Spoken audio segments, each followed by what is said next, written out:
This is Film Center, your number one show for real entertainment industry news. No fluff, all facts. Now, here are your anchors, Derek Johnson II and Nicholas Killian. Hello everyone, welcome to Film Center. My name's Derek Johnson II. I'm Nicholas Killian. And today we are joined by... Hey y'all, it's Mae Stone. Hi Mae, how you doing today? I'm good, how are y'all? Doing pretty good, really good. It's good to finally get you on. I've known you for a while now. I know, right? Now I'm glad to be here. This is adorable. Yeah, how you been?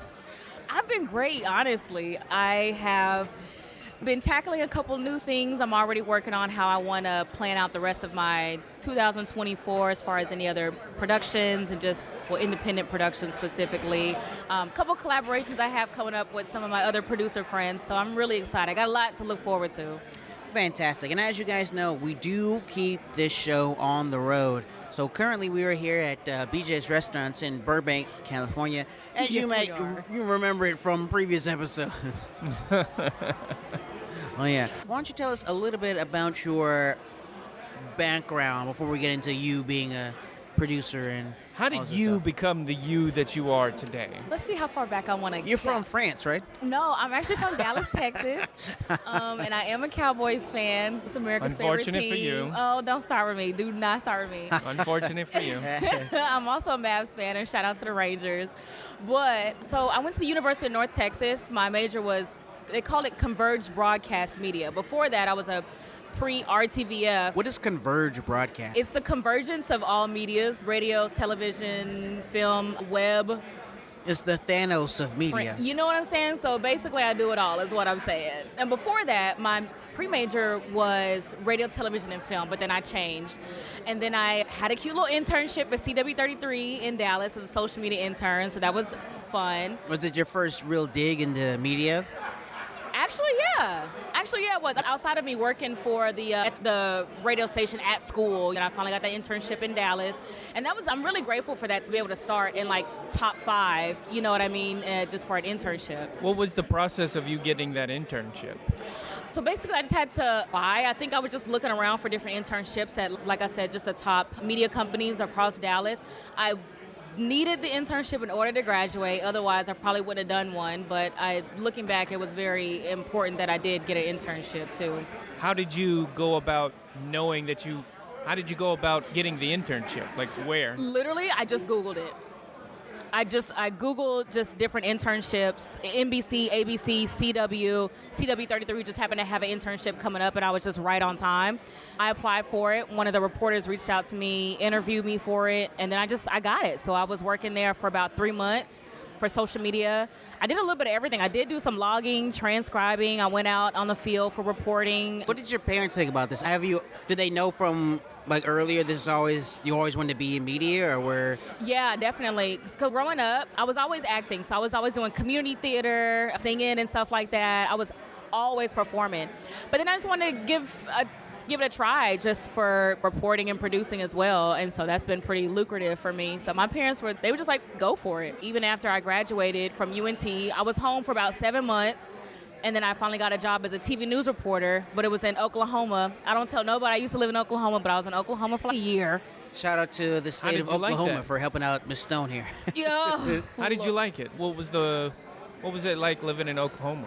Living in Oklahoma, oh my God, they have such a wide array of weather. I saw real snow for the first time, and I hated it. It was almost up to my knees. It was crazy, but I love the people, and the food was so good. They have the same type of hospitality, but my only thing though is hard news was just not for me.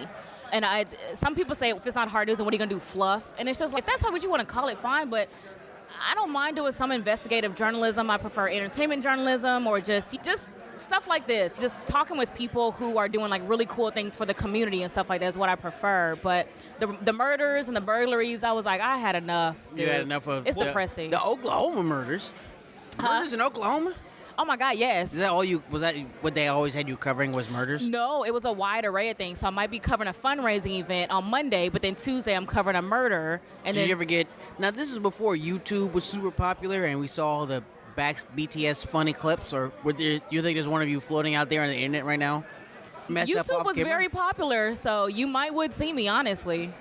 All right, so everyone go to the internet right now. No. Search up Mae Stone, Oklahoma. Yeah, Reporter. please do. No, you won't find me. I have scrubbed the internet. How did you get the job in Oklahoma? Literally, there was this one platform called like TV Jobs or something like that, tvjobs.com. So I just, Shout out to them. I guess so. They give you like the exact email essentially of all of the like directors and stuff to get hired. Really? Yeah, they do. So that's pretty much it. I literally just went and I applied for it and I got the job. I had about 2 interviews and then I got the gig. So then I had to move 3 hours away up to Oklahoma. What did your parents say? I hate to say it. You had the experience and backing. You were qualified for the job, but Yeah. man, that was so simple. These people have all twists and turns before they get there. I applied for about 200 reporter jobs, though. Multimedia journalist, or writing newscast. No, that's why it took me 7 months, because some people do get hired right out of college, but unfortunately I had to, just the waiting game a little bit.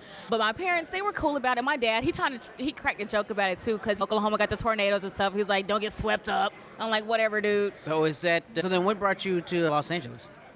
I mean, I've always been an actor, and I just love performing. Theater is really my first love, and that's what really helps me to build my confidence, just being in front of the camera and being on stage.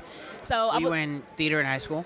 Oh, absolutely. I've always done theater. I was in theater in high school. I did community theater. I was in theater since I was a little kid. I was always like performing and stuff like that and doing little musicals and stuff across Dallas. So I was just like, I really want to give that a try. And if you want to get into entertainment, you don't go back to Dallas, you know what I'm saying? So I went to Los Angeles. Yeah, and it was. Were you a shy kid when you were little, and theater is what helped you bring you out of your shell? I wasn't really shy like that, but I'm an only child, so I definitely was pretty introverted. But it taught me speak from your diaphragm, just stuff like that. Being able to make a connection with the audience and stuff. So it just really helps me to build those skills, if anything. To social skills. Yeah, build on top of that. Nice. I loved it. So then, if you had this background where you go from Dallas, Oklahoma, and you were in Los Angeles, we're in Burbank now. Yeah. So when was the day you were like, okay, I'm going. That's it. I'm leaving. What was the time or day, or what was the moment you're like, oh, I'm gonna go. That's it. I'm done. I'm done with the tornadoes. I'm done with Oklahoma. I like Tex-Mex, but I gotta go. Yeah. I gotta go to the West Side. Los Angeles was always on my mind, even before I moved to Oklahoma. But I was like, you know what? This would just be my stepping stone, and the stepping stone it was. Honestly, it was just like I took my little trip out here. You know how you take the trip beforehand sometimes. Turned in a couple resumes, figured out what area I want to live in, because I didn't know nothing really about Los Angeles. I visited here before vacation, but I wasn't driving. I didn't know nothing. I was 13. So I just took that trip. I went back to Oklahoma, packed my stuff up, and then I just packed my car and I just drove 13? out here. Yeah. Oh, your first time When here I in was Los here Angeles. last time, when I was here before that trip, it was just for a vacation. Oh, okay. I was 13. Because I was about to say, you was not reporting at 13 in Yes, I Oklahoma. was. What was that? Can you talk about what that trip was like when you came here when you were 13? Do you even remember what I happened? do remember, actually, yeah. I remember, like, even the car that we was driving and everything. Like, I went over to visit the Hollywood You sign. drove all the way over to LA. No. When we got here, when we got off the plane, we rented a car. I was staying in Hollywood, but I'm saying I remember the rental car we had and everything. But it was cool. I was just You were like, staying on Hollywood Boulevard? not on Hollywood Boulevard, but it was some like little boutique hotel or something. The one on Sunset? I don't even know. It was like the W Hotel? No, not the W. I don't even remember what it was. I don't remember the hotel. It was some little boutique hotel, though. How long that's did you cool. stay in L.A.? For vacation, maybe like 5 days. What did you do? Everything. We did all the sightseeing, everything. We did the beach. We did the Hollywood sign. We did the Hollywood Boulevard. I mean, everything. Ate the food. We did it all. Was So there then- any... Sorry, go ahead. Go ahead. Was there anything you were surprised at whenever you got here to Los Angeles that you weren't... Not when you were 13, but like when you moved out here for serious. When I finally moved out here, I don't know. Some people are like, oh, it's going to be a culture shock. But I wasn't that shocked because I feel like UNT was already so diverse, and that really trained me to... Texas is surprisingly diverse for people It who haven't really been there. is. It really is. And I don't think people know that or understand it. You really won't know until you come out there. I think people just think it's like just hick town or whatever. And so, of course, there's those areas, but Texas is really quite I feel like every diverse. state has those areas. Yeah. That's crazy. Did I answer your question? Yeah, yeah, you did. So then, so you came out here. What was your first job out here in Los Angeles? Oh my goodness, my first job. Okay, so I got with a temp agency. When I first got out here, it was literally just like, ironically, I think I was working at a marketing agency. Yeah. Yeah. Oh, really? Yeah. What kind of marketing agency? Oh my goodness, I can't. But it was for I think it was in the marketing department for a nonprofit.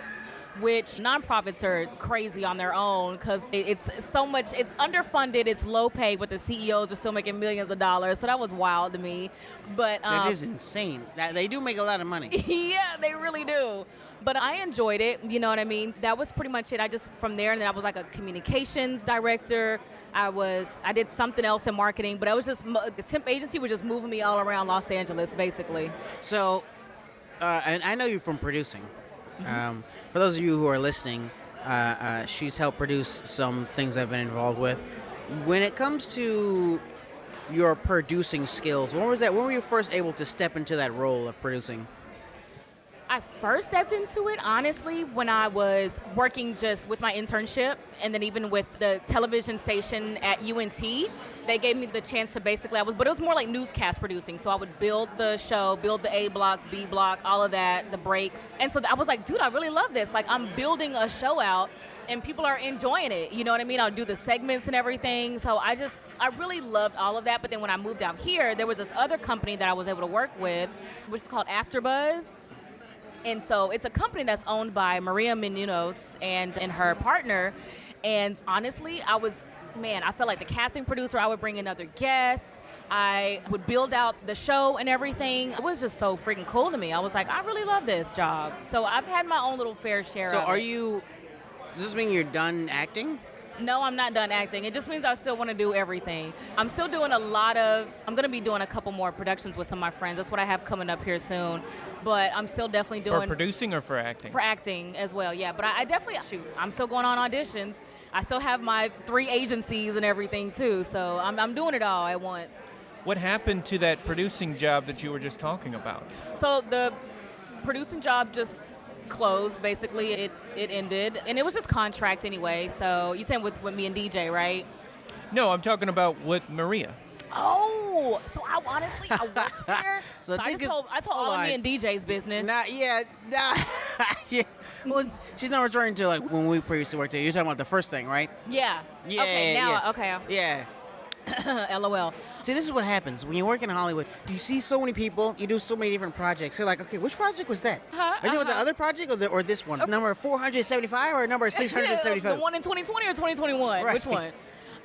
So honestly, I worked for them for 3 or 4 years, but then I just got like another gig. I just started working with a separate network, and that was pretty much it. I appreciate it for what it did. I never would have been able to interview Lee Daniels or Oprah or John Singleton. Yeah. You interviewed all those people? Yeah, I did. So What are some of your favorite ones that you interviewed? My favorite interviews, honestly, so we would do a recap of a show, basically. I think what you do with maybe Southern Senpai, I think. But we would do a recap of this one show that was called Star. And it got Lee Daniels. He's a mega producer, director, and writer here in Los Angeles. It caught his eye, and his PR people reached out to us. And they invited us to his office up in Beverly Hills, basically. And so I got to go into his office and interview him about Star, his show at the time, anything else he had going on in life, and then just really his upbringing. And the fact that he recognized my face and knew, like, he was able to speak to my personality, like, that was so freaking cool to me. I did slide him my headshot as well. Obviously, nothing else came of it. You got to slide it. But Lee Daniels, holla at me. Did you guys have a conversation before the interview? No, we didn't. We just literally went in there, shook his hand, and we sat down and he just talked with us. We didn't get the pre-interview jazz. We didn't do all of that. Or a post-interview, huh? Yeah. But we did speak to his PR people a little bit ahead of time, but not with him yet. All right, Mae. What? Now it's time to go ahead and... So... Every time we bring someone on the show, we usually then talk a little bit more about what's going on in the industry right now. And something that's really interesting that's going on in the industry is that I think it's the most viewed interview within 48 hours on the internet. Yes. Today is January 9th. Yes. And as of now, it is cleared the 20 million views. Katt Williams. Yeah. Talking to Mr. Shannon Sharp. Yeah. Shoo! Nicholas, you want to ask her the first question about this? Because it is about our industry. I loved it, honestly. Just as an actor now, I've done some stand-up comedy myself as well. So I think sometimes people assume that everything is always all fun and games. So just being able to see and hear from his perspective, like, no, these are issues I've had. People stole my jokes. People took my writing. People took this gig from me, or I wasn't getting paid adequately on this gig. I think it's still people are treating you inappropriately or unfairly. It is so important to talk about the business aspect of those things as well. You know, because it's not all ish and giggles. So I appreciated that perspective. But it was hilarious. I literally sat down and watched the whole thing. I didn't even care. I'm going to be fair with you. I had to watch it like 2 or 3 times. Me too. First of all, I haven't seen every episode of The Shade Room, I believe it's called. But Club Shade. Club Shade. Yeah, Thank you. Club I've Shade. not seen every episode, but it is almost 3 hours long. I don't recall his other ones being even half of that. I didn't think they were. They're usually maximum an hour. Yeah. Maximum. Well, Shannon Sharp said that he was talking when he got in the room. They were talking for 30 minutes before they even started recording. They started drinking he said, before they started recording. I didn't even get through all of my questions. He said, I had so much more left in the vault. I didn't even get to talk to him about everything I wanted to talk to him about. Something that was so interesting. And it's obvious. Yeah.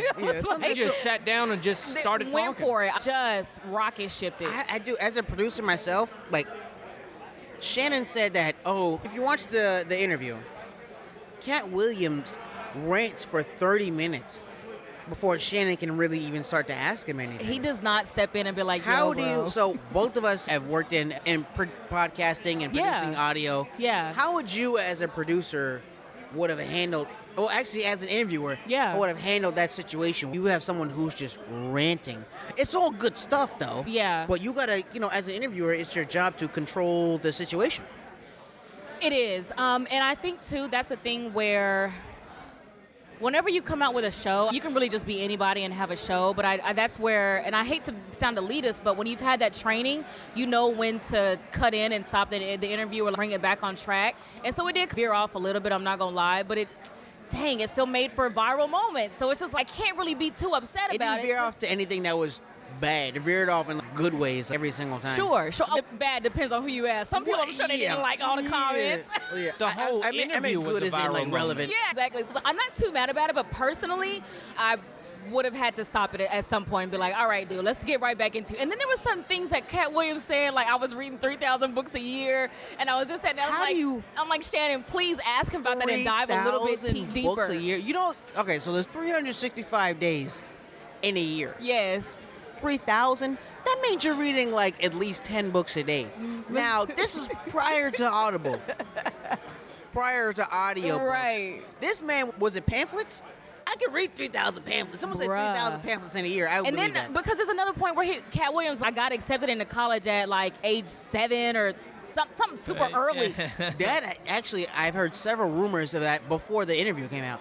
But it's like, I wanted Shannon to dive into that. You know, like, how do you find placement for that? How do you do that? He's a young black man, a young black boy from wherever he's from, Cleveland, I think he said. Yeah. And I'm like, bro, Ohio, yeah. Ohio. I'm like, come on, ask about that. I really wanted to dive a lot deeper. You would have dived deeper. Oh my God, yes. Shannon was like, I'm not going to have a show after this. He did say that. I was like, how? What do you mean? He's like, how am I going to have a show after this? All of us younger people were like, oh, everybody's going to be knocking on the door. And then Katt Williams said the same. He's like, everybody's going to want to come to your show now. I'm like, exactly. And now something that's quite interesting that Nicholas brought up, because as soon as it came out, me and Nicholas were alerted. We watched the whole thing. I've seen it several times just because there's so much to unpack. I feel like I couldn't get everything on the first watch. All my friends that come over and be like, we got to watch the Katt Williams interview. So I just put it on and just play it. I'd be like, listen to this, watch this. The craziest part about the interview is not even the interview. It's the people that responded to the interview. And the craziest part was, and this is what I was telling him, nobody is saying he's lying. No, of course not. They're all saying he's a hater, but they're not saying he's lying. Yeah. That's a great. And Katt Williams, I had the receipts. Yeah. Now, to be fair, Katt Williams a lot of people were trying to get back at him by saying, don't make me call a 7th grader. Don't make me. Yeah, when he got. At the same time, that sounds to me like you're deflecting. Yeah. That doesn't mean that Katt's wrong. Yeah. You hear about some of these things like, okay, it's going to get a little blue because I'm not going to say exactly what he said and we have to stay clean, but he said he wanted to get to a certain level with still being a virgin in the sense. And I still feel like that is because there was the whole Me Too movement and things like that, but I feel like it's still very prevalent. Do you want to speak to? Have you had any experience like that where people have offered you to do things that were inappropriate? Yeah, hell yeah, I'm a woman. Yeah, absolutely. There was this one, and I don't mind. It was this one. Man, I was actually out doing my whole red carpet thing as an entertainment journalist, and sometimes when you're just out there on the red carpet, you'll just talk with other journalists and other photogs and stuff. You will exchange information with one another and connect, you'll network and everything. So I definitely thought that he was going to be a network, and he was a photog for E! News. And he was like, I was like, hey man, if you just want to link up, let's go for a coffee. You know what I'm saying? Because I was trying to get in also on the production side, or just get in where you fit in type of thing. And he was like, I'm sorry, is this about work or is this a hookup? And I was like, excuse me? So he definitely thought that I was like trying to hook up with him. And he was just an older guy, like old enough to be our dad. The old people? It was so weird. It's the one our age. It's always the old people like, so are you about to... And he could have easily scrolled up in the text message to know that this was a business connection. But yeah, no, that definitely happens. But thank God for the gift of discernment, you know what I mean? Because not everybody is worth it. You really have to learn, especially as a woman, when somebody's just trying to waste your time. Because sometimes people try to get you in the studio, they try to take you out for a lunch date, and coffee, it's just a date. Dinner, something. It's so weird. I've definitely had that issue too, where somebody talked to me as if they wanted to do business with me, but it was really just a date, and he's asking me 1,000 questions about if I'm in a relationship and how did I meet my man. It's weird. That happens. 100% does not happen. I have not had that experience as much as you have. Yeah. But it has happened to me once or twice. Ooh, was it a cougar? Yeah.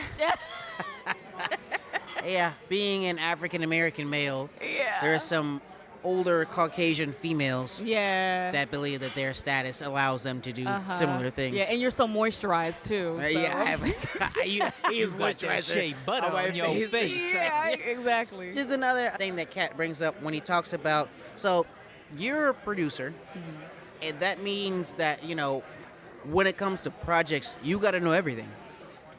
You're there to be... It's way easier to produce when you're in there at the beginning, right? Yeah. So where you know the casting, the writers, there's directing, stuff like that, right? And as a producer, you're also a bit of a wrangler, right? Getting all the people together. For sure. Something that Katt talks about is prior to someone even meeting you as a producer is the gatekeeper. As someone who does a lot of different producing, how would you advise people to navigate around possibly some gatekeeping? Because there is 100% still huge gatekeeping happening here in Hollywood. Absolutely. And yet you've had some amazing opportunities. Yeah. How would you give someone who's like maybe looking to do what you do, how would you advise them to get around some gatekeeping? It's kind of cliche, but if a door closes, find a window. There's so many different avenues, and that's why I love about being in Los Angeles. Is there's so many different avenues that you can go through. As far as gatekeeping, I have the technical experience. I have about 10 years of experience. Like, I could easily be doing a newscast or something like that for E! News or Beyond with PN or something like that. But it is difficult. Like, it really is a fight out here, and you have to prove that you're not only talented, but you know how to do the business side of things as well.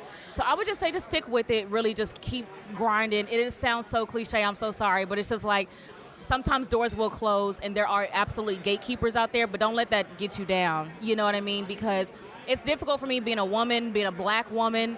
People are not always as interested in giving me an opportunity because they're going to assume just off top that I don't know what I'm talking about, I don't know what I'm doing. So I've definitely been in positions where I was the most qualified, but I wasn't given a job. For whatever reason, that it's not even really my main concern, but it definitely happens. But I just would say for anybody, my advice would be just don't let that deter you at all. Don't be discouraged. Speaking of being a black woman, could you speak to the egos that you've had to handle and how you went about handling them? Yeah. I'm a Southern girl, so I'm very upfront. I prefer to handle things one-on-one with somebody, but it's a little bit different here in Los Angeles. You can't really just pull somebody outside and be like, let's have a conversation about this so we can move forward. It's a little different in the South. It's really different. So sometimes God forbid, if I have to have somebody neutral in there or speak with HR, just depending on what the case is. But other than that, like I make it plain. One thing that I've noticed that some other women will do in the workspace that I do appreciate is when I would say something and then maybe like a man would try to cut me off, another woman will come in and she'll affirm what I said. Back to what her point is, to Mae Stone's point, is she said we should do this, Sticking this, together. and this, and I think this would work. You know what I mean? So I really appreciate that perspective as well. And I think even with working with DJ, there were a few times where I had an idea and it would work really well. And the DJ was like, did you already say this before? And I was like, I have said this before. I was like, you're just reiterating what I've already said. But I appreciate when he would actually just affirm what I've already said. Yeah. It was quite, when me and Mae were working together, it was ridiculous. I hand to God, Mae would say something that was a really great idea and obviously work. And the executive at the time would shoot it down in the same breath. Like, Mae would say it, and then this executive would be like, no. And then I go, well, how about this? Say the exact same thing. Yeah. And just because I know that she'll accept it, and then the executive would be like, oh yeah. And then I would literally say, mate, didn't you just literally say this? Yeah. That's crazy. It's really annoying. And even got to the point where even the two graphic designers who were not the producers, they're graphic design, but they'd be like, no, to her point, like, that definitely makes sense. We should absolutely try to explore that. So, okay. It's ridiculous. By the way, I should mention that this executive was female.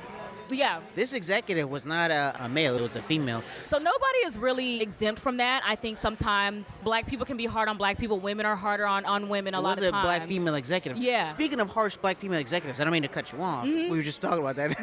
Let me cut you off. But while we have you here, I need to ask you a little bit about Taraji Henson and The Color Purple.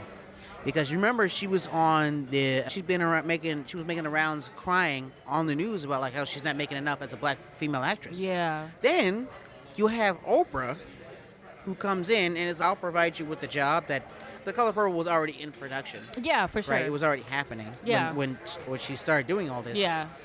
But Oprah is the one doing this to her, who was another black woman. How does that make you feel? I don't know if I could even fully blame Oprah because Oprah is not the full production either. So there's many. In order for Taraji P. Henson to not be paid fairly, there's many steps. There's a lot of steps. That's true. Yeah. But she, for some reason, specifically blames Oprah, and it's not like it would be different if she was some sort of faceless, nameless person. It's Oprah's production company. Mm-hmm. It's Oprah who's the executive producer. You know what I'm saying? Yeah. And there's a whole bunch of steps between her and Oprah, and I'm pretty sure that's how she got away with it. But it's still odd. It's like the situation that you and I had when we had a black female executive, and yet I, a male, for some reason had to repeat things that you were saying. Yeah. So from what I saw, she seemed as if Oprah was a lot more supportive than some of the other executives who were also part of the making of The Color Purple. But, like I said, I think my issue is if we talk about Oprah, then we have to talk about many other executives. But I think Oprah is the most hyper visible person there. So it's easy to be like, Oprah, you did this wrong. Oprah, you did that wrong. That's true. If Oprah is one of the executive producers, I would also expect Oprah to be on top of that to ensure that especially your black female talent is being paid fairly, being paid correctly. And the literal color purple. Yeah, you know what I mean? And I think, too, some people don't care because we're talking about hundreds of thousands of dollars or like $1 million to get signed on, and the everyday person ain't getting that. We ain't signing jobs for that. So they're like, oh my God, it's just the wealthy looking out for the wealthy. But when you look at the grand scheme of the full production, they did have the money for that. You know what I mean? So that's just where my mind goes as well. And I'm always going to feel like, listen, if the male lead is getting paid more than you and you're doing the same amount of work, like, that is unfair. Or if you're having to drive after working 14 to 16 hours, that's extremely unsafe on a production standpoint. Especially if you're sleepy, right? Driving sleepy is worse than driving drunk. You get eepy. I think what a lot of people don't realize is a lot of times in the entertainment industry, regardless of the race or the gender of the person, I think a lot of people don't realize, especially in Taraji P. Henson's case, is say you get signed on and you make, I don't know, $5 million. Yeah. What a lot of people don't realize or understand is Taraji P. Henson doesn't get that $5 million. Yeah. She has to divide that up amongst many people. A whole team of people. That helped her get that job. Exactly. And so you might end up with $500,000 or $600,000. And you got to make that stretch until your next job. Which you don't know when that is. Nobody knows exactly. So that's I'm not what saying she it's not possible, but still. You don't know when you're gonna get another gig, and then you have, especially if you have kids, you got your mortgage, you got your car payment. And the mortgages out here, they're not small mortgages. It's not, and you got to stay. A lot of people, they feel like they have to stay here in Los Angeles because that's where the work is. So it's really difficult. It's That's really why hard. I can't be locked up for a year and only get paid this much. I understand what I'm talking about. Seems like a lot of money to you guys. Yeah. But in the grand scheme of things, it's not money at all. Because when your mortgage is really like $20,000, $30,000, that $500K evaporates really fast. Yeah. And if you have kids that are going back to school, you have, you're paying not only for that, then you're paying for your regular utilities, everything else. Then also, you now need to go audition for who knows how long to go find some other gig. And let's say you do get the gig, they might not start production for another year. Yeah, exactly. The way that you have to make the money stretch is really crazy, to be honest. And then if you don't make enough money in a certain year, you lose your insurance with SAG. Yeah. So it's like it's like a rolling effect. It's really hard for people. Mae Stone, I appreciate you coming on. I really enjoy it. Where can people find you at? Oh, thank you. So you can find me on Twitter, TikTok, Instagram at Mae Stone. That's MAE Stone with 2 T's. Yeah, just holla at me, man. And I'll definitely be having some upcoming projects here pretty soon and some streamers going on. So I definitely look to hear from you all. All right. Everyone, this has been Film Center News. My name's Derek Johnson II. I'm Nicholas Killian. And we're here with Mae Stone. And we'll see you next time. See you. This has been Film Center on Comic-Con Radio. Check out our previous episodes at filmcenternews.com. Sign up for our newsletter and get the Hollywood trade straight to you. You can follow the show at Film Center News on all major platforms. Tune in next week for a fresh update. Until next time, this has been Film Center.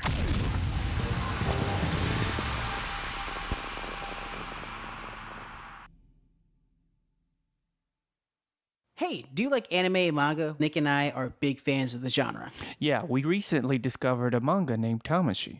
It's written and created by Ryan McCarthy, and it recently just came out with its 10th volume. Now, Tamashii is an isekai about a girl who gets transported to another world called the Ancient Lands. She gains mysterious powers and must fight demons and monsters to find her way home. Check it out on Amazon, Blurb, and get a physical copy at RyanMcCarthyProductions.com.